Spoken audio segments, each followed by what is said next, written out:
সালাতে দোয়া কবুল হয়। সালাতে দোয়া কবুলের তিন জায়গা। একটা হচ্ছে তাকবীরে তাহরিমার পরে আমরা সানা পড়ি না, আমরা তো একটা পড়ি। আল্লাহর হাবিব সুন্নাহ এবং নফল নামাজে আরও পড়তেন সানা, ওই দোয়া কবুল হয়। দুই নম্বর জায়গা সালাতে সেজদায় পড়ে দোয়া করলে কবুল হয়। আকরাবু মা ইয়াকুনুল আবদু মির রাব্বিহি ওয়া হুয়া সাজিদ ফাকসিরু ফীহি দুআ। বান্দা যখন সেজদায় লুটিয়ে পড়ে, বান্দা আল্লাহর সবচেয়ে কাছে চলে যায়। কিন্তু বিশ্বনবী বলে, সেজদাটা তোমার রবের কুদরতি পায়ের উপরে পড়েছে। সেজদায় পড়ে দোয়া করে। সালাম ফিরানোর আগে বিশ্বনবী দোয়া করতেন, লা ইউসাল্লিমান্না আহাদুকুম হাত্তা ইয়াতাআওয়াযা মিন আরবা'a।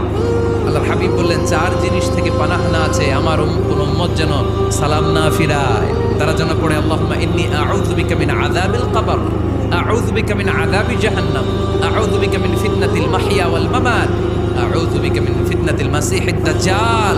আল্লাহ কবরের আযাব থেকে বাঁচাও, আল্লাহ জাহান্নামের আগুন থেকে বাঁচাও, আল্লাহ জীবন